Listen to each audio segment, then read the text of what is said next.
నిత్య సుఖములు ఉన్నాయని ఎరిగినటువంటి వారమై దేవుని సన్నిధిలో మనము పదే పదే చేరి వచ్చి ప్రార్థించేటటువంటి అనుభవంలోకి చేరి రావాలని ఈ సాయంకాల వేళలో దేవుని బిడ్డలైన మీకు అందరికీ జ్ఞాపకం చేస్తూ ఉన్నాను. ఈ లోకంలో నువ్వు ఎక్కడికి వెళ్ళినా, లేకపోతే ఏం చేసినా, ఎంత కష్టపడ్డా, లేకపోతే ఎంత కష్టపడి నువ్వు సంపాదించుకున్నా కూడా దేవుని సన్నిధి నీకు లేకపోతే, దేవుని సన్నిధి యొక్క సంపూర్ణత నీకు తోడుగా లేకపోతే, నువ్వు సంపాదించుకున్న వాటిలో ఏ దాన్ని నువ్వు అనుభవించలేవు.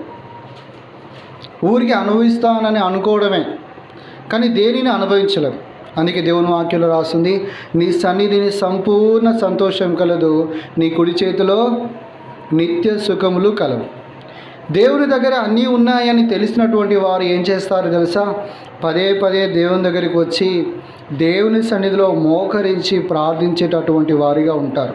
ఈ బైబిల్లో అనేక మంది వారు వెళ్ళేటటువంటి పరిస్థితుల్లో కానీ, వారి ఇబ్బందులలో కానీ, వారి శ్రమలలో కానీ, వారికి ఉన్న కష్టాలన్నింటిలో, అర్థం కాని పరిస్థితులన్నింటిలో వాళ్ళు ఎక్కడికి వెళ్తే వారికి సమాధానం జవాబు దొరికిందంటే దేవుని సన్నిధికి వెళ్ళి ప్రార్థించినప్పుడే వారికి సమాధానము జవాబు, సమస్యలు ఇవన్నీ పోయినట్లుగా చూస్తూ ఉన్నాం. రాజులు సహితం, ఎవరండి? రాజులు సహితము దేవుని సన్నిధికి వెళ్ళి ప్రార్థిస్తే కానీ వారికి సమాధానం కానీ, జవాబు కానీ, తగిన న్యాయం కానీ జరగడము చూడం. అందుకే రాజులందరూ కూడా దేవుని సన్నిధికి వచ్చి సాగిలపడి మోకరించి ప్రార్థించేటటువంటి వారిని మనం బైబిల్లో ఎంతోమంది చూస్తాం. ముఖ్యంగా దావీదు లాంటి మహారాజుని మనం చూస్తాం. అయితే ఈ సాయంకాల వేళలో దేవుని సన్నిధిలో మనం కూడా నిలబడి ఆశతో కాదు, అత్యాసక్తితో మనం ప్రార్థించడానికి దేవుని వాక్యంలో నుంచి కొన్ని మాటలు మనం చదువుకొని అర్థం చేసుకొని మనం కూడా అలాగ ప్రార్థించినట్లుగా దేవుడు మనకు సాయం చేయను గాక. చూడండి, దేవుని వాక్యంలో మత్తయి సువార్త 7వ అధ్యాయం, అందరికి తెలిసినటువంటి మాటనే. మత్తయి సువార్త 7వ అధ్యాయము 7వ వచనాన్ని అందరం కలిసి చదువుకుంటాం. మత్తయి సువార్త 7వ అధ్యాయం 7వ వచనం అందరం కలిసి చదువుతాం. అడుగుడి మీకు ఇవ్వబడును, వెదుకుడి మీకు దొరుకును, తట్టుడి మీకు తీయబడును, అడుగు ప్రతివాడును పొందును, వెదుకువానికి దొరుకును, తట్టువానికి తీయబడును. దేవుడి ఈ మాటలన్నీ మన కొరకు దీవించి ఆశీర్వదించును గాక. చూడండి, ఈ లోకంలో చాలామంది అడుగుతూ ఉన్నారు. అడగనటువంటి వ్యక్తి ఎవరు లేరు. చిన్న పిల్లల నుంచి పెద్దవారి వరకు అడుగుతూనే ఉంటారు. అయితే అడిగే సమయంలో వాళ్ళు అడిగినప్పుడు వాళ్ళు పొందుకునే విషయాలు ఉంటాయి కదా, దానిలో మనం గమనించాలి. చాలామంది అడుగుతున్నారు, పొందుకుంటున్నారు. కానీ పొందుకునేది ఎలాంటిది పొందుకుంటున్నారు అనేది చాలా ప్రాముఖ్యమైన విషయం. ముఖ్యంగా దేవుని సన్నిధిలోకి చేరి వచ్చేటటువంటి మనము ఎలాంటి వాటిని పొందుకుంటున్నాం అనేది మనం జ్ఞాపకం చేసుకోవాలి. చూడండి, ఈ లోకంలో మన పిల్లలు అడిగితే మనం వాళ్ళకి ఎలాంటివి ఇస్తాము? చాలా శ్రేష్టమైనవి, మంచివే ఇస్తాం, అవును కదా. అది వేరే చుట్టాల వాళ్ళు, ఇరుగు పొరుగు వాళ్ళు వాళ్ళ పిల్లలు అడిగితే మనం ఎలాంటి వాటిని ఇస్తాం? ఎట్లాంటి వాటిని ఇస్తాం? నా కొడుకు వేసుకోకపోతే వాడికి ఇస్తాం. నిజమా కదా? నీ కొడుకుకి ఇచ్చినట్టు ఇస్తావా? ఇవ్వరు. అలానే దేవుని సన్నిధికి వచ్చి నువ్వు అడిగేటప్పుడు ఎలాంటి వాటిని పొందుకుంటున్నావు అనేది చాలా ప్రాముఖ్యమైన విషయం. అందరూ పొందుకుంటున్నారు, కానీ ఎలాంటి వాటిని పొందుకుంటున్నావు అనేది చాలా ప్రాముఖ్యమైన విషయం. ఇక్కడ చూడండి, దేవుడు అడగమన్నాడు. అడగమన్న వెంటనే నువ్వు అడిగిన వెంటనే దేవుడు నీకేమి ఇచ్చివేయడు. ఒకవేళ అట్లా ఇచ్చి ఉంటే ఈ లోకం ఏమైపోయేదో, అవునా కదా.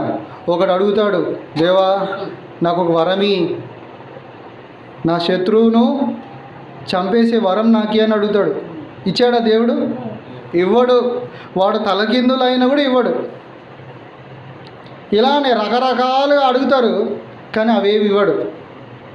అయితే ఈ లోకంలో మనం కొన్నిటి పొందుకోవచ్చు, కానీ దేవుని దగ్గర నుంచి ఆ మంచి వాటిని, ఆ శ్రేష్టమైన వాటిని పొందుకోవాలంటే అడగడం మాత్రమే సరిపోదు. అడగడం మాత్రమే సరిపోదు.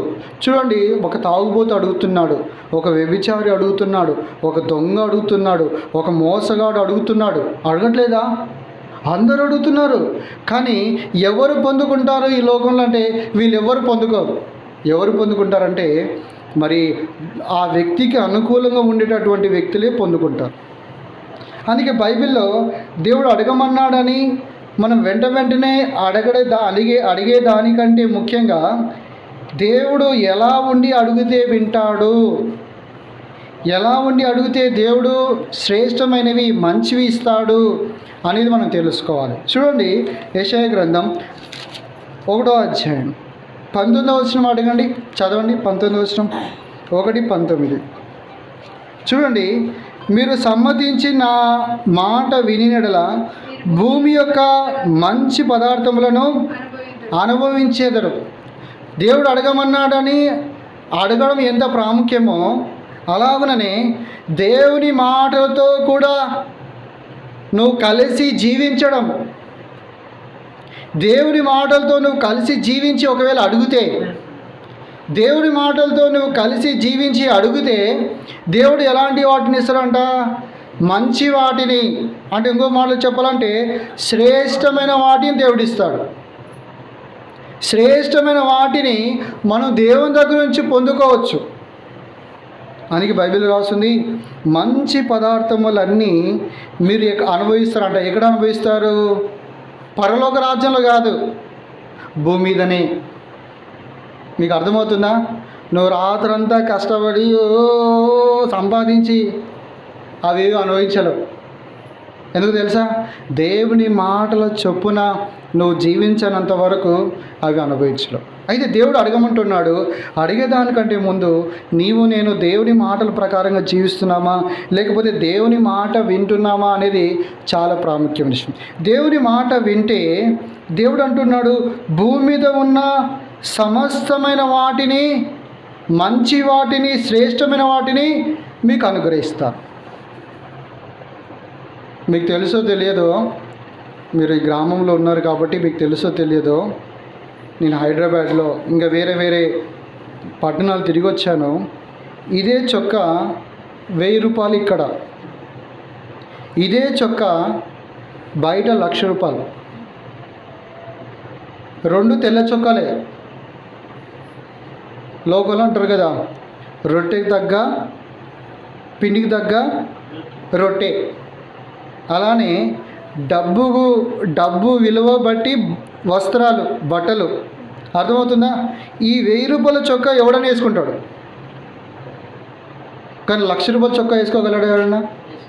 అందరు వేసుకోలేరు. అంటే దీన్ని బట్టి మనం ఏం అర్థం చేసుకోవాలంటే, దేవుని మాటలు వింటే, దేవుని మాటల ప్రకారంగా జీవిస్తే అలాంటి శ్రేష్టమైనవి, అలాంటి మంచి వాటిని నువ్వు అనుభవిస్తావు. ఎప్పుడు తెలుసా? దేవుని మాటల ప్రకారం జీవిస్తూ నువ్వు అడిగినప్పుడు వీటన్నిటిని అనుభవిస్తావు. ఇది మనం గుర్తుపెట్టుకోవాలి. అందుకే యోహాను రాస్తూ చూడండి, యోహాను సువార్త 15వ అధ్యాయం, యోహాను సువార్త 15వ అధ్యాయము 7వ వచనం. యోహాను సువార్త 15వ అధ్యాయం 7వ వచనం. నా యందు మీరును మీ యందు నా మాటలను నిలిచి ఉండిన యెడల మీకేది ఇష్టమో అడుగుడి, అది మీకు అనుగ్రహింపబడును. ఇక్కడ కూడా దేవుడు ఏమంటున్నాడు? మీలో నా మాటలు ఉండాలి, నేను మీ యందు ఉండాలి. అప్పుడు మీరు అడగండి, మీకేం కావాలో అవి ఇస్తాను. ఎట్లాంటి వాటిని ఇస్తాను? శ్రేష్టమైన వాటిని, మంచి వాటిని మీకు అనుగ్రహిస్తాను అని దేవుడు జ్ఞాపకం చేస్తున్నాడు. ఈ లోకంలో చాలామంది అడుగుతున్నారు కానీ శ్రేష్టమైన వాటిని, మంచి వాటిని అడగట్లేదు.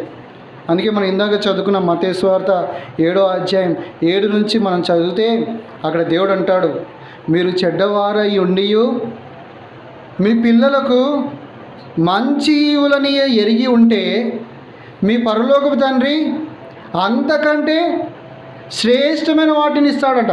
ఇది గుర్తుపెట్టుకోరు. అయితే చాలామంది దేవుని బిడ్డల్లో నేను చూస్తున్నాను, శ్రేష్టమైన వాటిని పొందుకోవట్లేదు. వేడిని పొందుకుంటున్నారు, మంచివి పొందుకుంటున్నారు. అవునా కదా? మంచి పొందుకుంటున్నారు. అరే అందరికీ ఆహారం కావాలి, దేవుడు నాకు ఆహారం ఇచ్చాడు, దేవా నీకు వందనాలు. ఇవి అందరికీ దొరికేవే. పంచ పరమాణాలను తిన్నవా? అయితే దేవునికి అది అనుగ్రహించాడు. అందరు చికెన్ తింటూ నువ్వు చికెన్ తింటున్నావు, అందరూ మటన్ తింటూ నువ్వు మటన్ తింటున్నావు, ఏంటి గొప్ప అని అక్కడ అంటున్నాడు. మీ పరలోకపు తండ్రి అంతకంటే శ్రేష్టమైన వాటిని ఇస్తాడు. అయితే అడిగేదానికంటే ముందు మనం గుర్తుపెట్టుకోవాల్సిన విషయం ఏంటంటే, నీవు దేవుని మాట వింటున్నావా లేదా, దేవుని మాటల ప్రకారంగా జీవిస్తున్నావా లేదా అనేది చాలా ప్రాముఖ్యమైన విషయం. చాలామంది ప్రార్థిస్తున్నారు, ప్రభువా ప్రభువా మేము ఉపవాసం ఉన్నాము, కన్నీరు కారుస్తున్నాము, మా ప్రాణాలు విసిగించుకుంటున్నాము, నీవెందుకు మా ప్రార్థన వినట్లేదు, మాకెందుకు జవాబుదారీ చేయట్లేదు, మాకెందుకు న్యాయం చేయట్లేదు అంటే ఆయన అంటాడు, మీరేమన్నా నా గడపల దగ్గరికి వచ్చారా? నేను చెప్పినట్లుగా మీరు వింటున్నారా? నా వాక్య ప్రకారంగా మీరు జీవిస్తున్నారా? అందుకే నేను మీ మాటలు వినట్లేదు అంటున్నాడు. ప్రియమైన వారలారా, ఈ సాయంకాలం దేవుని సన్నిధికి చేరవచ్చిన మనందరం కూడా గుర్తుపెట్టుకోవాల్సిన అతి ప్రాముఖ్యమైన విషయం ఏంటంటే, నువ్వు దేవుని మాట వింటున్నావా, దేవుని మాటల ప్రకారంగా జీవిస్తున్నావా? అయితే అడిగితే నీ పరలోకపు తండ్రి ఏం చేస్తాడు తెలుసా? శ్రేష్టమైన వాటిని ఇస్తాడు. శ్రేష్టమైన వాటిని ఇస్తాడు. ఒకసారి నిన్ను పరీక్షించుకో. ఇంతకాలం నువ్వు అడిగి పొందుకున్నావు, అవి శ్రేష్టమైనవా మంచివా? చూడండి, చాలామంది జ్ఞానం అడుగుతుంటారు, జ్ఞానం అడిగి కూడా బుద్ధి లేని దరిద్రులాగా ఉంటారు. ఎవరు? దేవుని బిడ్డలు. జ్ఞానమే అడిగేది, వాడు అడిగి పొందుకున్నా కూడా బుద్ధి లేని దరిద్రులాగానే ఉంటాడు. ఎందుకు తెలుసా? వారికి జ్ఞానము దేవుని దగ్గర నుంచి రాలేదు. దేవుని దగ్గర నుంచి వచ్చినటువంటి జ్ఞానం ఎలాంటిదంటే, వీని ఎలా తొక్కాలి, వీని ఎలా తన్నాలి, వీని ఎలా అజేయాలి అని నేర్పించదు. దేవుని వాక్యం ఒకవేళ దేవుని జ్ఞానం నీకు లభిస్తే ఎలా ఉంటుందో చూడండి. యాకోబు వ్రాసిన పత్రిక 3వ అధ్యాయం. యాకోబు రాసిన పత్రిక 3వ అధ్యాయం 17వ వచనం అందరం కలిసి చదువుకుంటాం. 3:17. అయితే పైనుండి వచ్చు జ్ఞానము మొట్టమొదట పవిత్రమైనది. ఆ జ్ఞానం నీకు దొరికితే పవిత్రంగా ఎలా జీవించాలి, పరిశుద్ధంగా ఎలా జీవించాలి, వేరే వారిని ఆశించకుండా ఎలా బ్రతకాలి, పొరుగువానికి నష్టం చేయకుండా ఎలా బ్రతకాలి, ఇతరులకు అన్యాయం చేయకుండా ఎలా బ్రతకాలి, ఇతరులకు కీడు చేయకుండా ఎలా బ్రతకాలి, అయ్యో పొరుగువానికి నష్టం జరుగుతుంటే నేను వాడికి సాయం చేయాలి అనే ఆలోచనలు వస్తాయి నీకు. నీ జ్ఞానం దేవుని దగ్గర నుంచి దొరికితే. కానీ చాలామంది బిడ్డలు జ్ఞానం పొందుకుంటున్నారు, కానీ మీరే ఆలోచించారు ఎట్లాంటి జ్ఞానము. నిజమే కదా? అందుకే మీ పరలోకపు తండ్రి ఏం చేస్తాడు తెలుసా? శ్రేష్టమైన వాటిని ఇస్తాడు. ఒకవేళ ఆ పైనుంచి వచ్చే జ్ఞానం, దేవుని జ్ఞానం నీకు దొరికితే నువ్వు పవిత్రంగా ఎలా జీవించాలో ఆలోచిస్తావు. తర్వాత సమాధానంతో మంచి ఫలంతో నిండుకుంటావు. సమాధానముతో మంచి ఫలములతో. ఇక్కడ చాలామంది బుద్ధి లేని దేవుడి నుండి ఏమనుకుంటారు తెలుసా? సమాధానంగా ఉంటాడు అంటే పిల్లలు తప్పు చేస్తే సమాధానం ఉంటారా? వాడు ఒకవేళ సమాధానం ఉన్నాడనుకో, పిల్లలు ఏమవుతారు తెలుసా? దొంగలు, దోచుకునేవారు, తిరుగుబోతులు, తాగుబోతులు అవుతారు. తండ్రి ఏం చేయాలి? పిల్లల్ని దండించాలి, ఖండించాలి, శిక్షించాలి, బుద్ధి చెప్పాలి, వాని మంచి దారిలో నడిపించాలి. ఇది తండ్రి బాధ్యత, దేవుని బాధ్యత కాదు. అయితే దేవుని జ్ఞానం నీకు వస్తే నువ్వు సమాధానంతోనూ మంచి ఫలములతో నిండుకొని ఉంటావు. నువ్వు ఒకవేళ బయటికి ఇలా ఉన్నా కూడా ఎవరికైనా ఏదైనా కష్టం ఉండి ఇబ్బంది ఉంటే వెంటనే కరిగిపోయి సాయం చేసేటటువంటి వాడిగా ఉంటావు. చాలామంది ఏం చేస్తారు తెలుసా? ఇరుపన్ను చూసి ఇగో అమ్మా ఇంత భయంకరంగా ఉన్నాడు అని అనుకుంటారు, కానీ వాడే అన్నం పెట్టేది. అందుకే పెద్దలు ఏమంటారు తెలుసా? ఎవరి దగ్గర అన్నం ఉంటుందంట? కోపపడేవాని దగ్గరే అన్నం ఉంటుందంట. కోపపడేవాడే అన్నం పెడతాడంట. తీయగా తీపి కబురు మాట్లాడేవాడు ఎప్పుడు బోబెట్టాడు, కడుపు కాలిపోవాల్సిందే. ఎంత అవ్వ అన్నా, అమ్మ అన్నా, నాన్న అన్నా. నిజమా అబద్ధమా? నిజమే, అది అంగీకరించాలి. దేవుని మాటలు చెప్తుంది. అయితే పైనుంచి వచ్చే జ్ఞానం ఒకవేళ దేవుని దగ్గర నుంచి లభిస్తే మంచి పదార్థములతోనూ మరి సమాధానంతో నిండుకొని ఉంటాం. తర్వాత ఇంకా చెప్పాలంటే మృదువుగా ఉంటారు. మృదువుగా రఫ్ అండ్ టఫ్గా బిహేవ్ చేయరు.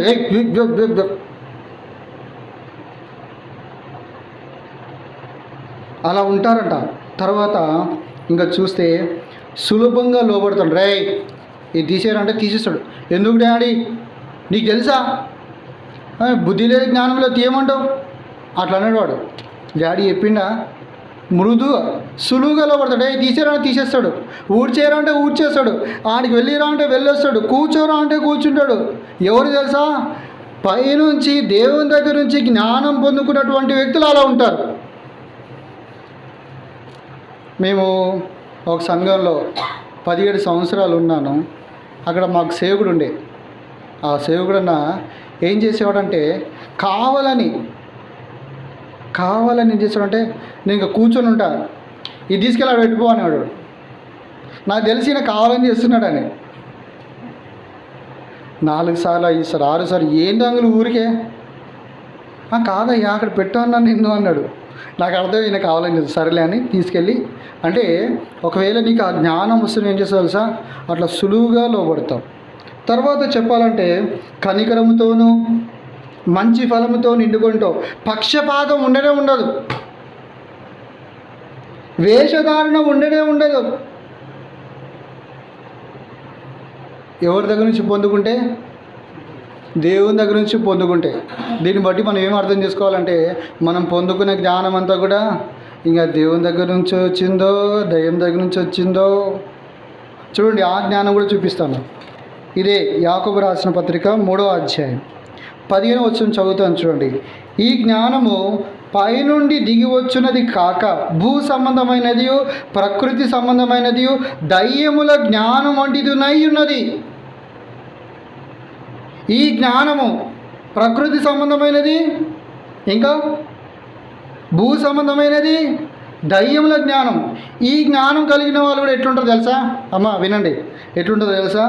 వాళ్ళు ఏలైనగా వాళ్ళు మత్సరంతో నిండుకొని ఉంటారు. ఎప్పుడు మత్సరం. ఒకరిని చూసి ఓర్వలేరు. బా ఈ జయవజుడు ఇట్లా అయిపోయాడు, బా ఇంత పెద్దగా అయిపోయాడు, ఓర్వలేరాలు. మత్సరముతోనూ, తర్వాత వివాదముతోనూ, తర్వాత అల్లర్లు, ప్రతి నీచ కార్యాలు వాళ్ళు చేస్తూనే ఉంటారు. ఎవరు తెలుసా? పైనుంచి వచ్చే జ్ఞానం కాదు, భూ సంబంధమైనది, ప్రకృతి సంబంధమైనది, దయ్యముల జ్ఞానం. ఈ జ్ఞానమే దేవుని జ్ఞానం అనుకుని జనాలు మోసపోతున్నారు. అందుకే మీ పరలోకపు తండ్రి అంతకంటే శ్రేష్టమైన వాటిని మీకు ఇచ్చు. అందుకే నాడు మీలో ఎవరికైనా జ్ఞానం కొద్దిగా ఉంటే అతడు ఎవరిని అడగాలంట? దేవుని అడగాలి. దేవుని అడగనంటే అడిగిన వెంటనే దేవుడు ఏమి ఇచ్చేయడు. ఎప్పుడు ఇస్తాడు తెలుసా? ఆయన మాటల ప్రకారంగా జీవిస్తూ ఉంటే దేవుడు ఇస్తాడు. ఆయన మాటల ప్రకారంగా జీవిస్తూ ఉంటే. అయితే ప్రార్థించే దానికంటే ముందు మనము పరీక్షించుకోవాల్సిన విషయం ఏంటంటే, నువ్వు మంచి వాటిని పొందుకుంటున్నావా, లేకపోతే దేవుని దగ్గర నుంచి శ్రేష్టమైన వాటిని పొందుకుంటున్నావా? నీకు ఇల్లు కావాలి, తినడానికి తిండి కావాలి, వేసుకోవడానికి వస్త్రాలు కావాలి, తర్వాత నీకు డబ్బు కావాలి, నీ చుట్టూనే సమస్యలన్నీ పోవాలి. ఇవన్నీ సహజమే. అయితే దేవుని వాక్యంలో దేవుని మాట విని మంచి వాటిని పొందుకున్నటువంటి భక్తులు, మంచి వాటిని మాత్రం కాదు శ్రేష్టమైన వాటిని పొందుకున్న భక్తులు కొందరున్నారు. ప్రభుచితమైతే ప్రతి ప్రార్థన కూడికలో మనం వాళ్ళ జీవితాలను ధ్యానం చేస్తాం. చూడండి, బైబిల్లో దేవుని మాటలు విని, దేవుని మాటల ప్రకారంగా జీవించి, దేవుని మాటల ప్రకారంగా వాళ్ళ ప్రవర్తనను మార్చుకొని జీవించినటువంటి వ్యక్తులు ఎలాంటి మంచి వాటిని పొందుకున్నారో వాటిని మనం చదువుకొని మన ప్రార్థనలోకి వెళ్తాం. చూడండి, 2 సమూయేలు గ్రంథం 3వ అధ్యాయం. 2 సమూయేలు గ్రంథం 3వ అధ్యాయము 1వ వచనం చదవండి ఒకరు. సౌలు కుటుంబీకులకును దావీదు కుటుంబీకులకును బహుకాలము యుద్ధము జరగగా దావీదు అంతకంతకు ప్రబలెను. సౌలు కుటుంబం అంతకంతకు ఏమైంది అమ్మా? అంతకంతకు ఏమైంది? నీరసిలేదు. ఇప్పుడు ఈ రెండు కుటుంబాలు మీరు చూస్తే ఈ రెండు కుటుంబాలు దేవుని కుటుంబాలే. సౌలు దేవుని చేత ఏర్పరచబడిన రాజే, దావీదు కూడా దేవుని చేత ఏర్పరచబడిన రాజే. కానీ దావీదు కుటుంబమేమో అంతకంతకు వర్ధిల్లింది, సౌలు కుటుంబమేమో అంతకంతకు ఏమైపోయింది? నీరసించిపోయింది. ఎందుకు నీరసించిపోయింది? ఇది పాయింట్. దేవుని మాట సౌలు కుటుంబం వారు వినలేదు, దావీదు దేవుని మాట విన్నాడు, అంతకంతకు వర్ధిల్లుతూ పోయాడు. వాస్తవంగా చూస్తే సౌలు దావీదును తరుముతున్నటువంటి సందర్భం, దావీదును చంపాలని, దావీదును మరి హతం చేయాలని, దావీదు జీవితం భూమి మీద ఉండకూడదని ప్రయత్నిస్తున్నటువంటి వ్యక్తి. తనకు రాజ్యం ఉంది, అధికారం ఉంది, అన్నీ ఉన్నాయి. కానీ ఆయన అంతకంతకు నీరసించిపోయాడంట. దావీదు కుటుంబం అంతకంతకు వర్ధిల్లిందంట. దీనికి కారణం ఏంటంటే దావీదు దేవుని మాట విన్నాడు. చూడండి, దావీదు జీవితంలో అంతకంతకు వర్ధిల్లడానికి దావీదు అతి ప్రాముఖ్యంగా విన్నటువంటి 3 మాటలు ఉన్నాయి. ఆ 3 మాటలు మనం చదువుకొని మనం ప్రార్థన చేస్తాం. 3 మాటలు చదువుకొని ప్రార్థన చేస్తాం. చూడండి, మత్తయి సువార్త 6వ అధ్యాయం 33వ వచనం. మత్తయి సువార్త 6వ అధ్యాయం 33వ వచనం. 6:33. కాబట్టి మీరు ఆయన రాజ్యమును నీతిని మొదట వెదుకుడి, అప్పుడు అవన్నీ మీకు అనుగ్రహింపబడును. దావీదు రాజు అయిపోయాడు. వింటున్నారా? దావీదు రాజు అయిపోయాడు. దావీదు దేనిని వెతికాడో తెలుసా? దేవుని నీతిని, దేవుని రాజ్యాన్ని వెతికాడు. మిమ్మల్ని ఎవరైనా రాణిని చేస్తాను, మీరు ఎవరిని వెతుకుతారు? నేను చెప్పనా? పొలాలను వెతుకుంటారు, ఆస్తులను వెతుకుంటారు, అవునా కదా? సంపదను వెతుకుంటారు. దావీదు ఇవన్నీ సంపాదించలేదు కానీ సంపాదించాడు. ఇవి కూడా దావీదు ఈ ఇంటి బంగారమే ఉంది, అంత సంపాదించాడు దావీదు. వింటున్నావా? కానీ దావీదు తన జీవితంలో మొట్టమొదటిగా దేవుని మాట ఏం విన్నాడంటే దేవుని నీతిని, దేవుని రాజ్యాన్ని వెతికాడు. అందుకే చూడండి, దావీదు చనిపోయే టైం వచ్చింది. చనిపోయే టైం వచ్చినప్పుడు తన కుమారునితో అంటున్నాడు. చూడండి, తన కుమారునితో దావీదు అంటున్నాడు. రాజుల మొదటి గ్రంథము 2వ అధ్యాయం. రాజుల మొదటి గ్రంథము 2వ అధ్యాయం మొదటి నుంచి కొన్ని వచనాలు మార్చి చదువుకుంటాం. చూడండి, రాజుల మొదటి గ్రంథము మొదటి నుంచి కొన్ని వచనాలు మార్చి చదువుకుంటాం. 4 వచనాల వరకు మార్చి చదువుకుంటాం. దయచేసి శ్రద్ధగా వినండి. దావీదునకు మరణకాలం సమీపింపగా అతడు తన కుమారుడైన సొలొమోనునికి ఇలాగ ఆజ్ఞనిచ్చాను. లోకులందరూ పోవలసిన మార్గంలో నేను పోవచ్చున్నాను, కాబట్టి నీవు ధైర్యం తెచ్చుకుని నిబ్బరం కలిగి. 3వ వచనం, నీ దేవుడని యెహోవా అప్పగించిన దానిని కాపాడి ఆయన మార్గంలో అనుసరించిన ఎడల నీవు ఏ పని పూనుకొనినో ఎక్కడ తిరిగిననో అన్నిటిలో వివేకముగా నడుచుకొందువు. మోషే ధర్మశాస్త్రంలో వ్రాయబడి ఉన్న దేవుని కట్టడాలను, ఆయన నియమించిన ధర్మమంతటిని, ఆయన న్యాయ విధులను, శాసనములను గైకొనుము. 4వ వచనం చదవండి. అప్పుడు నీ పిల్లలు తమ ప్రవర్తన విషయంలో జాగ్రత్తగా నుండి నా ఎదుట తమ పూర్ణ హృదయంతోనూ పూర్ణ మనసుతోనూ సత్యమును అనుసరించి నడుచుకొని ఇశ్రాయేలీల రాజ సింహాసనం మీద ఆసీనుడకు ఒకడు నీకుండగా మానడని యెహోవా నన్ను గూర్చి ప్రమాణం చేసిన మాటను స్థిరపరచును. దావీదు చనిపోయేదానికంటే ముందు తన కుమారుతో అంటున్నాడు, నాయనా సొలొమోను, నువ్వు దేవుడు చెప్పినట్లుగా చెయ్యి. ఎక్కడ? దేవుని రాజ్య విషయంలో, దేవుని నీతి విషయంలో, ఒకవేళ నీ సొంతంగా చేస్తే దేవుడు నిన్ను తొలగిస్తాడు. ఒకవేళ దేవుని నీతిని రాజ్యాన్ని వెతికితే దేవుడు నాతో చెప్పాడు, నీకు ఒకడు నీ సింహాసనం మీద ఉండక మానడు అని దేవుడు చెప్పాడు. ఆయన చెప్పిన మాటని స్థిరపరుస్తాడు, కాబట్టి నువ్వు దాన్ని వెతుకు అని చెప్పాడు. అయితే దావీదు జీవితంలో మనం చూస్తే, దావీదు ఈ లోకంలో జీవించినంత కాలము దేవుని మాట ఏమిన్నాడు అంటే దేవుని నీతిని, చెప్పండి, దేవుని రాజ్యాన్ని వెతికాడు. కాబట్టి మనం అన్నీ చేసుకుంటూ కూడా మొట్టమొదటిగా మనం ఏం చేయాలో తెలుసా? దేవుని నీతిని, దేవుని రాజ్యాన్ని వెతికేటటువంటి వారంగా ఉండాలి. ఇది దావీదు జీవితంలో మనకు కనబడుతుంది. ఇంకా రెండోదిగా చూడండి, రోమీలకు రాసిన పత్రిక 12వ అధ్యాయం 20వ వచనం ఒకటి చదవండి. రోమీలకు రాసిన పత్రిక 12:20. అతనికి భోజనం పెట్టుము, పైనుంచి చదవమ్మా, 19 నుంచి 20 వచనం. కాబట్టి నీ శత్రువు ఆకలికొని ఉంటే అతనికి భోజనము పెట్టుము, దప్పికొని ఉంటే దాహమిమ్ము. అలాగూ చేయటం వలన అతని తల మీద నిప్పులు కుప్పగా పోయేదువు అని దేవుని వాక్యంలో రాస్తుంది.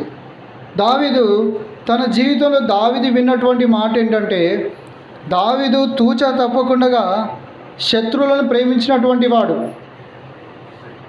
ఒకానొక సందర్భం వచ్చింది, దావీదు పిల్లలందరినీ, దావీదు భార్యల్ని, తన చుట్టుపక్కల ఉండే భార్యలందరినీ అమాలేకీలు ఏం చేశారు తెలుసా?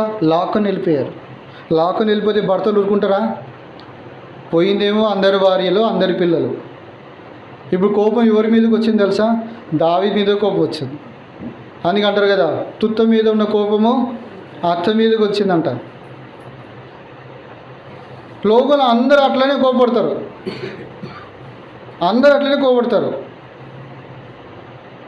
అత్త మీద ఉన్న కోపం తుత్త మీద చూపిస్తారంట. ఆమెకే అది సరిగా వస్తే ఎందుకు అత్త మీద కోపం? వీళ్ళందరూ కూడా దావీదు మీద కోపడుతున్నారు. ఎట్లా కోపడుతున్నారు తెలుసా? రాళ్ళు తీసుకొని దావీదుని చంపదాం అనుకున్నారంట అందరూ. దావీదు దేవునితో కూడా ఉండి దేవుని మాటలు వింటూ దేవుని మాటల ప్రకారంగా జీవించే వ్యక్తి కాబట్టి ప్రార్థన చేసి బయలుదేరి వెళ్ళాడు. ఇప్పుడు వాళ్ళు దోచుకున్న వాళ్ళు ఎవరో తెలియదు, దోచేసుకున్నది ఎవరో తెలియదు, వాళ్ళ ఊరు తెలియదు, పేరు తెలియదు. ఇప్పుడు అందరూ కలిసి బయలుదేరి ప్రయాణం అయ్యారు. ప్రయాణం వెళ్తుంటే ఒక వ్యక్తి అక్కడ కొర ప్రాణంతో పడి ఉన్నాడు.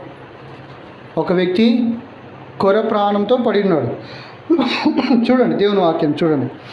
మొదటి సమూయేలు గ్రంథం 30వ అధ్యాయం 10వ వచనం. మొదటి సమూయేలు 30వ అధ్యాయం 10వ వచనం చదవండి.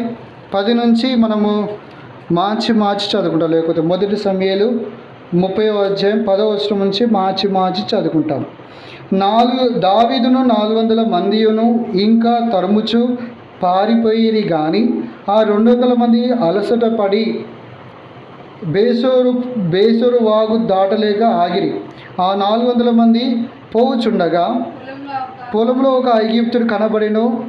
వారు దావీదు నొద్దకు వాడిని తీసుకొని వచ్చి, వాడు 3 రాత్రింబగలు అన్నపానములేమీ పుచ్చుకొనలేదని తెలుసుకొని వానికి భోజనం పెట్టి దాహం ఇచ్చి అంజురపు అడ్డలోని ముక్కను 2 ద్రాక్ష గెలలను వానికి ఇచ్చింది. వాడు భోజనం చేసిన తర్వాత వాని ప్రాణము తెప్పరిల్లెను. ఈ వ్యక్తి ఎవరంటే ఐగుప్తీయుడు.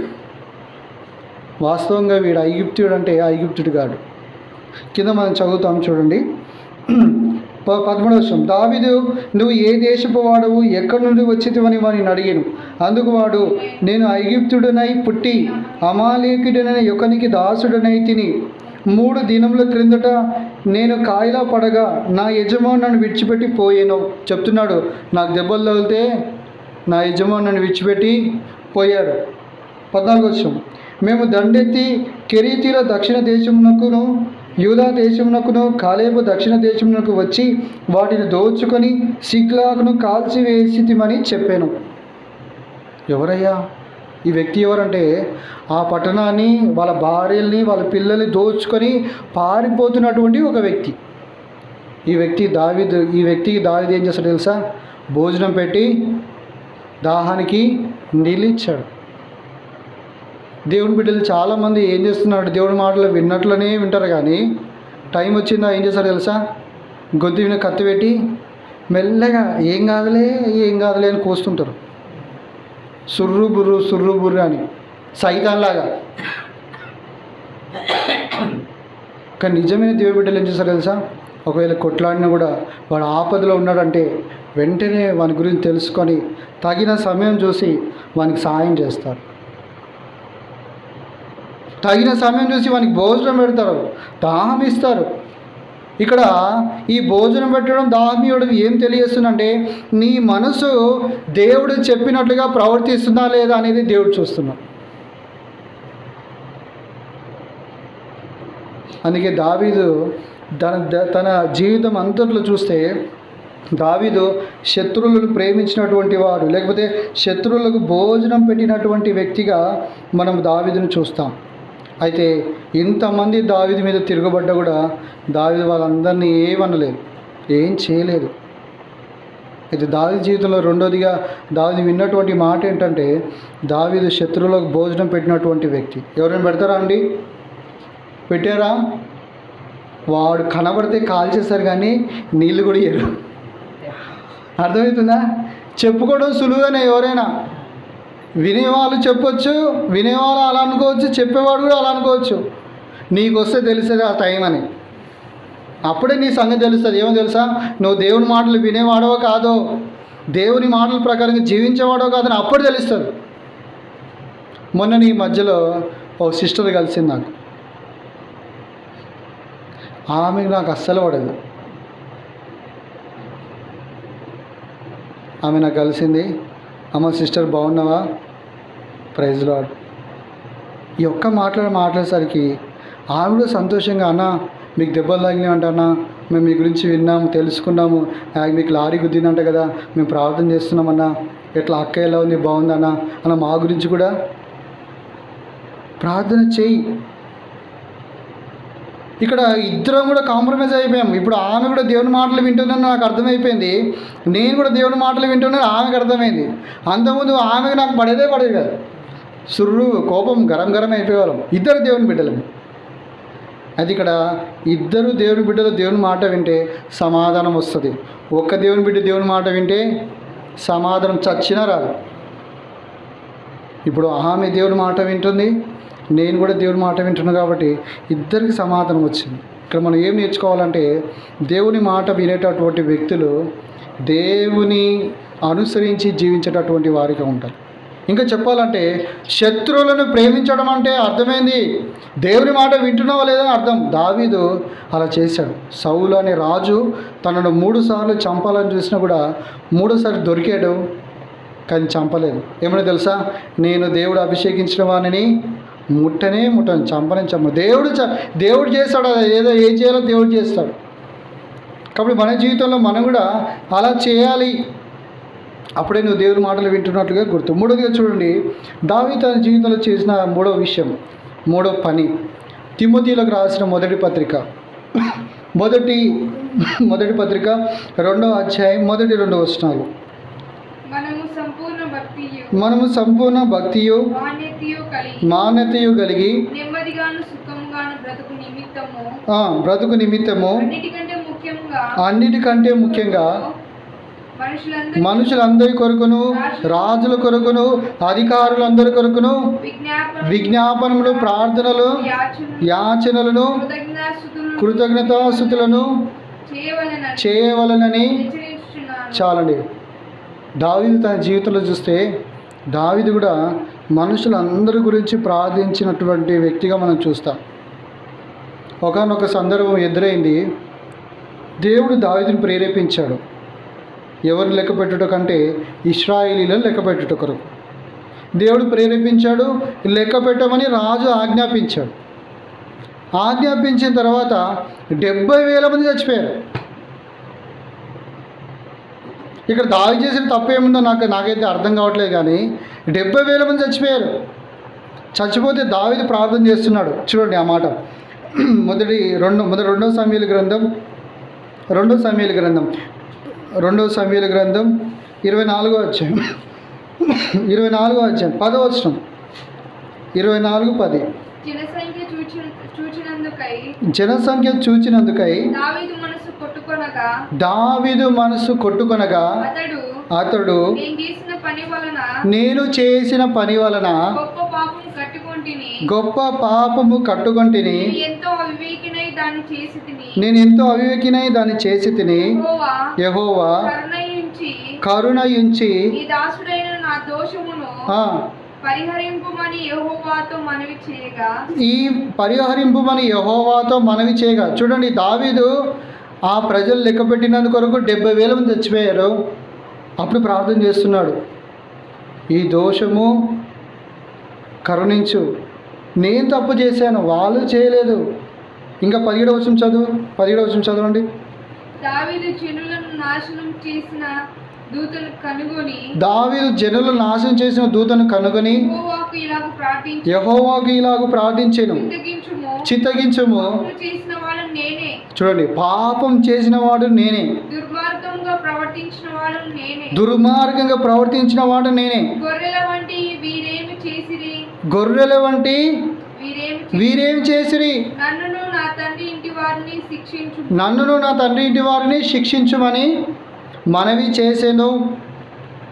చూడండి, దావీదు జీవితంలో చూస్తే దావీదు తనను తన ఇంటి వారిని శిక్షించను, కానీ వాళ్ళు ఏం చేయలేదుగా వాళ్ళని కాపాడుమని ప్రార్థన చేస్తున్నాడు. అంటే ఇక మనం ఏం గుర్తుపెట్టుకోవాలంటే, దేవుని బిడ్డలంగా మనం కూడా మనుషులందరి కొరకు, రాజుల కొరకు, అధికారుల కొరకు ప్రార్థన చేయాలి. దావీదు జీవితంలో ఈ 3 చేశాడు కాబట్టి దావీదు ఏవైతే పొందుకున్నాడో అవన్నీ శ్రేష్టమైన వాటిని పొందుకున్నాడు.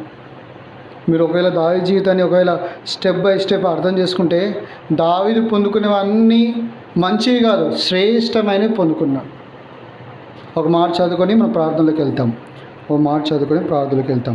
చూడండి, ప్రసంగి గ్రంథం 2వ అధ్యాయం 26వ వచనం. ప్రసంగి 2:26. 2:26.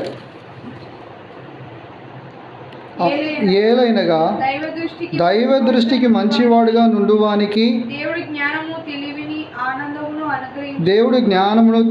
ఆనందమును అనుగ్రహించును. చాలండి, దైవ దృష్టికి మంచివాడుగా వానికి ఇచ్చుటకై. అంటే దీన్ని బట్టి ఏం అర్థం చేసుకోవాలి?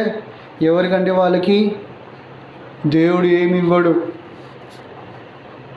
అయితే మొట్టమొదటిగా నువ్వు దేవుని మాట వినాలి. ఏంటో తెలుసా?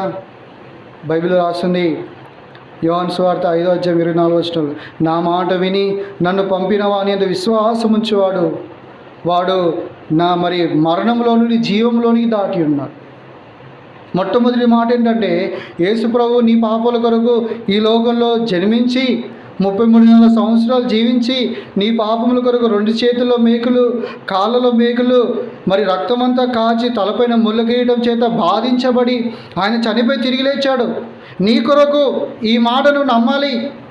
మొట్టమొదటిగా ఈ మాటను వినాలి. నా పాపముల కొరకు యేసు ప్రభుల వారు శిలువలో రక్తం కాచి చనిపోయి తిరిగి లేచాడు, అది నా కోసమని నువ్వు వినాలి, నమ్మాలి. యేసు ప్రభువా క్షమించమని వేడాలి. ఎప్పుడైతే వేడుకుంటావో నీ జీవితంలో మంచి వాటిని, శ్రేష్టమైన వాటిని పొందుకుంటావు. దేవుని వాక్యంలో చెప్పినట్లుగా అడుగుడి మీకు ఇవ్వబడును. దేవుడు ఎవరు అడిగితే వింటాడో తెలుసా? ఆయన మాట వినేటటువంటి వారు అడిగితే దేవుడు వింటాడు. వినడం మాత్రమే కాదు, ఆయన శ్రేష్టమైన వాటిని అనుగ్రహిస్తాడు. అట్లా మనకందరికీ అనుగ్రహించినట్లుగా మన ప్రార్థనలోకి వెళ్దాం. ప్రార్థించుకుంటాం, మోకరించాలి.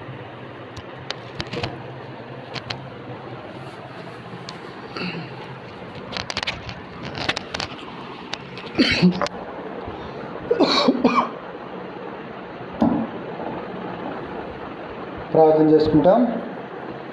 ప్రేమగల మా పరలోకపు తండ్రి, దయగల మా దేవ, యేసుక్రీస్తు ప్రభు వారి శ్రేష్టమైన నామములో హృదయమారా మిమ్మల్ని స్తుతించి ఘనపరిచి ఆరాధిస్తూ వస్తున్నాం.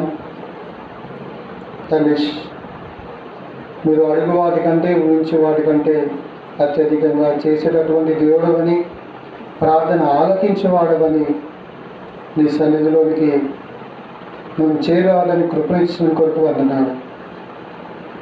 ఎంతోమందికి తెలియదు నీ సన్నిధిలో సంపూర్ణ సంతోషము, నీ కుడి చేతిలో నిత్య సుఖములు ఉన్నాయని. అయితే నీ సన్నిధిలో నిలబడి ప్రార్థించినప్పుడు మా ప్రార్థనలన్నీ ఆలకించి మాకు మంచి వాటిని మాత్రమే కాకుండా శ్రేష్టమైన వాటిని ఇచ్చేటటువంటి దేవుడుగా ఉన్నందుకు కొరకు స్తోత్రాలు. ప్రభువా, నీ మాట విని ఆ ప్రకారంగా జీవించేటటువంటి వ్యక్తులు భూమి మీద ఉండే మంచి వాటి అన్నిటిని అనుభవిస్తారని మీ వాక్యంలో మీరు రాసి ఉంచిన విధానం కొరకు స్తోత్రాలు.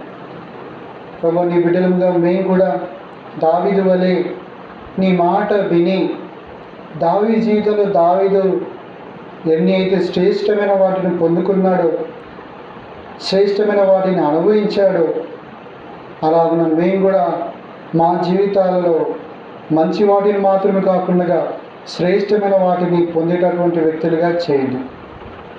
దావీదు తన జీవితంలో చేసినట్లుగా మొట్టమొదటిగా మేము నీతిని, నీ రాజ్యాన్ని వెలిగేటటువంటి వారిగా మాకు నేర్పించు ప్రభువా. అలాగే తండ్రి, మా శత్రువులైనటువంటి వారిని, మా విరోధులైనటువంటి వారిని మేము ప్రేమించడానికి కూడా, ఆ మాట కూడా వినడానికి కూడా ప్రభు మాకు నేర్పించండి ప్రభు. మూడోదిగా మరి తండ్రి, ప్రభు దావీదు వలె మేము కూడా మనుషులందరి కొరకు ప్రార్థించేటటువంటి వ్యక్తులుగా ప్రభు మాకు నేర్పించి మరి అలాగ ఉండడానికి సహాయం చేయమని కోరుకుంటున్నాం. నీ దృష్టికి మంచివారిగా ఉండేవారికి ఇవ్వడానికి మీరు ఎన్నో సిద్ధపరిచారు. అవును తండ్రి, అవి కంటి కనబడలేదు, చెవికి వినబడలేదు, హృదయానికి గోచరం కాలేదు, అంత శ్రేష్టమైనవి అవి అర్థం కావు ప్రభు. అనేక సార్లు నీ బిడ్డలుగా మేము ప్రార్థించి అనేకమైన వాటిని పొందుకోలేకపోయాం ప్రభు. దావీదైతే నీ మాటలు విని ఆ మాటల ప్రకారంగా జీవించి ప్రార్థించి తన చుట్టూ ఉండే పరిస్థితులన్నింటిలో కూడా దావీదు అన్ని విషయాలు జయం పొంది అంతకంతకు వర్ధిల్లుతూ వచ్చాడు ప్రభు. అలాగే మా జీవితాల్లో అంతకంతకు వర్ధిల్లడం అనేది ప్రభు, శ్రేష్టమైన వాటిని పొందుకోవడం అనేది మా జీవితాలు మీరు చూసుకోవట్లేదు ప్రభు. ఊరికే గుడ్డివారి వల్లే పరిగెత్తుతున్నాము ఇటు అటు. తండ్రి, దయతో మమ్మల్ని క్షమించండి, కరుణించండి. నీ మాటల ప్రకారంగా మేము ప్రవర్తించి జీవించడానికి, చేసి అడగడానికి మాకు సాధించే ప్రభు. ముఖ్యంగా ఈ సీఎం ప్రార్థన మందిరం కొరకు వందనాలు. చేరి వచ్చిన బిడ్డలందరి కొరకు స్తోత్రాలు. వారిని అందరి పేరు పేరున జ్ఞాపకం చేసుకొని దీవించి ఆశీర్వదించండి. ఇక్కడ జరిగేటటువంటి అన్ని పరిచర్యలు మీరు ఆశీర్వదించి ప్రభు వర్ధిల్ల చేయండి. ఇక్కడున్న మీ దాసుడు తిమోతన్న కొరకు, మరియమ్మ ఆంటీ కొరకు మీకు వందనాలు చెల్లిస్తున్నాం. వారిని కూడా బలపరిచి మీరు వాడుకోండి ప్రభు. మీకే వందనాలు, స్తోత్రాలు చెల్లిస్తూ వస్తున్నాం. ఈ మందిరానికి వస్తున్నటువంటి అన్ని కుటుంబాలను మీరు పేరు పేరున దీవించి ఆశీర్వదించి ఆత్మీయంగా బలపరచమని ప్రార్థిస్తున్నాం. ముఖ్యంగా వృద్ధాప్యంలో ఉన్నటువంటి అమ్మల కొరకు, అవ్వల కొరకు, జైల కొరకు ప్రార్థిస్తున్నాం. వారికి మంచి ఆరోగ్యాలు దయచే ప్రభు, పునరుద్ధాన శక్తిని దయచే తండ్రి. వారు నమ్మకంగా నిన్ను సేవించడానికి సహాయం చేయమని కోరుకుంటున్నాం. వారికి ఉన్న అవసరతల ఆకర్లన్నీ తీర్చండి. అలాగే ముఖ్యంగా ప్రభు, ఈ శగ్నాల గ్రామంలో ఉన్న ప్రతి కుటుంబాన్ని పేరు పేరున జ్ఞాపకం చేసుకోండి ప్రభు. ఆ కుటుంబాలన్నీ మీరు దీవించాలని, ఆశీర్వదించాలని, వారికి సహాయం చేయాలని, వారి కష్టము తీర్చాలని, వారి అక్కర్లు తీర్చాలని, వారి బాధ పోగొట్టాలని, వారికి ఉన్న అనారోగ్యాన్ని స్వస్థపరచాలని, వారిని మీ బిడ్డలుగా చేసుకోవాలని ఈ గ్రామంలో ఉన్న ప్రతి కుటుంబం కొరకు ప్రార్థిస్తున్నాం. ఎంతోమంది అనారోగ్యంతో ఉన్నారు ఈ గ్రామంలో ఉన్నవారు, వారిని స్వస్థపరచు ప్రభు. ఎంతోమంది గర్భిణీలు ఉన్నారు ప్రభు, వారు సుఖమైన ప్రసవం కొరకు మంచి ఆరోగ్యం వారికి అనుగ్రహించు తండ్రి. ఎంతోమంది ప్రభు ఏం అర్థం కాకుండా మరి జీవితం మరి నాశనం చేసుకునేటటువంటి వ్యక్తులు ఉన్నారు. అలాంటి వారు కూడా సహాయం చేసి వారికి సమాధానం అనుగ్రహించు ప్రభు, కనికరించమని ప్రార్థిస్తున్నాం. అలాగే తండ్రి, మా దేశంలో ఉన్న రాజుల అధికారులు మనుషులందరి కొరకు ప్రార్థిస్తున్నాం. ప్రపంచ దేశాల్లో ఉన్న రాజుల అధికారులు మనుషులందరి కొరకు ప్రార్థిస్తున్నాం. వారిని ప్రభు, వారి కుటుంబాలను జ్ఞాపకం చేసుకొని వారికి రక్షణ మారు మనసు దయచేయండి. అలాగే మా దేశంలో, ప్రపంచ దేశాల్లో ఉన్న రాజుల అధికారులు మంత్రులందరి కొరకు ప్రార్థిస్తున్నాం. వారికి మీ ఆజ్ఞలు, మీ కట్టడాలు బోధించండి ప్రభు. ఎందుకంటే తండ్రి, వారు మీ చిత్తానుసారంగా ఈ రాజ్యాలను పరిపాలించి ఈ ప్రజలకు క్షేమం కలుగు చేయనట్లుగా సహాయం చేయమని మీ సన్నిధిలో ప్రార్థిస్తూ వస్తున్నాను తండ్రి, కనికరించండి. అలాగే ప్రభు, భూమి మీద ఉన్న ప్రజలందరి కొరకు ప్రార్థిస్తున్నాం. ఇంకా నిన్ను తెలుసుకునే వారు తెలుసుకోవడానికి, ప్రభు మీరు సహాయం చేయమని మీ సన్నిధిలో ప్రార్థిస్తూ వస్తున్నాం తండ్రి, కనికరించండి. అలాగే సార్వత్రిక సంఘాల కొరకు, హెబ్రోన్ సంఘాల కొరకు, మా స్థానిక సంఘం కొరకు ప్రార్థిస్తున్నాం. వీటిలో ఉన్న సమస్యలు పరిష్కరించండి ప్రభు, బలహీనత తొలగించండి, లోపాలను చక్కపరచండి, బలపరచండి ప్రభు. బలమైన విధానంలో ప్రతి ఒక్క బిడ్డను మీరు వాడుకుంటూ రావాల్సిందిగా, ప్రతి సంఘాన్ని మీరు బలపరిచి దీవించి నీ మహిమ కొరకు వాడుకుంటూ రావాల్సిందిగా ప్రార్థిస్తున్నాం తండ్రి. అలాగే నీ శకునాల గ్రామంలో ఇంకా చుట్టుపక్కల ఉన్న సంఘాల కొరకు ప్రార్థిస్తున్నాం. వారిని, వారి కుటుంబాలను బలపరిచి ప్రభు మీ మహిమ కొరకు వాడుకుంటారండి ప్రభు, కనికరించమని ప్రార్థిస్తున్నాం. మీ దాసురాలు మరి మా ఆంటీ కూడా ఆరోగ్యం, మంచి ఆరోగ్యం దయచేయండి, కాళ్ళు స్వస్థపరచండి. మీ దాసురాలు ఎప్సిబ కొరకు ప్రార్థిస్తున్నాం. తాను కూడా ఇచ్చిన గర్భఫలం కొరకు వందనాలు ప్రభు. మంచి ఆరోగ్యం దయచేసి సుఖమైన ప్రసవం కొరకు సిద్ధపరచము. అలాగే నీ పరిచయం కూడా బలపరిచి ప్రభు తనను మీరు వాడుకుంటూ రావాల్సిందిగా కోరుకుంటున్నాం. తను కూడా మీ జ్ఞానం, తెలివి, వివేకం, వివేచన, జ్ఞాపశక్తి అనుగ్రహించి నీ మహిమ కొరకు వరాలు తలాలు దయచేసి మీరు వాడుకోండి. ఆండీస్ కొరకు ప్రార్థిస్తున్నాం. తను కూడా మీరు జ్ఞాపకం చేసుకుని బలపరిచి తన విషయం మీ ఆలోచనతో నెరవేర్చుకొని మీ చిత్తం జరిగించేటటువంటి వాడిగా చేయండి. మిగిలిన కొంత జీవితము నీ మహిమ కొరకు జీవించడానికి బలపరచండి ప్రభు, కనికరించమని కోరుకుంటున్నాం. అలాగే ప్రభు మరి బాపునపల్లి నుంచి తాత వచ్చారు, వారిని జ్ఞాపకం చేసుకోండి. వృద్ధాప్యంలో కావాల్సిన కృపనివ్వండి. వారి మధ్యలో మీ సన్నిధి, సమాధానం, సంతోషం అనుగ్రహించండి. వారు చేస్తున్న పనుల్లో దీవెన దయచండి. అన్నిటికంటే ముఖ్యంగా నీ నీతిని, నీ రాజ్యాన్ని, నీ మందిరాన్ని ప్రేమించేటటువంటి వారిగా చేయండి. వారికి మంచి ఆరోగ్యం అనుగ్రహించమని కోరుకుంటున్నాం. అలాగే ప్రభు ఇద్దరు అవ్వలు వచ్చారు, వారిని జ్ఞాపకం చేసుకొని వారికి మంచి ఆరోగ్యం ఇచ్చి వారి అవసరతలు, వాళ్ళ అక్కర్లన్నీ తీర్చండి. మీ దాసుడు తిమ్మదండ్రులు కూడా జ్ఞాపకం చేసుకోండి. ఈ దినము ఇక్కడ చేయబడిన పరిచయం నిలబడి ఫలింప చేయమని ప్రభు నీకే మహిమ గణంతో ప్రభావాలు చెల్లిస్తూ నిష్ప్రయోజకమైన దాసులమని మీకు వందనాలు చెల్లిస్తూ మా ప్రార్థన ఆలకించిన కొరకే కృతజ్ఞతాస్తుతులు చెల్లిస్తూ యేసు ప్రభు నామములో ప్రార్థిస్తూ ప్రభు, అదేవిధంగా ఈ మందిరం కూడా కడుతుండగా కావాల్సిన సహాయము, కృప, మనుషుల సహాయము, అన్ని సహాయం మీరు పంపించమని వందనాలు, స్తోత్రాలు చెల్లిస్తూ మీ సన్నిధి, మీ సహవాసం, మీ సమాధానం ఈ స్థలం ముందు ఉంచుమని ఇక్కడ చేసే ప్రార్థనని మీరు ఆలకిస్తున్న కొరకే వందనాలు చెల్లిస్తూ యేసు ప్రభు నామంలోనే స్తుతించి ప్రార్థించి వేడుచున్నాము తండ్రి. మన తండ్రి అయిన దేవుని ప్రేమ, ప్రభువైన యేసు క్రీస్తు వారి కృప, పరిశుద్ధాత్మ దేవుని యొక్క అన్యోన్యమైన సహవాసము మనకును సకల పరిశుద్ధులకును సదాకాలము తోడైండి నడిపించును గాక. ఆమేన్. ఆమేన్.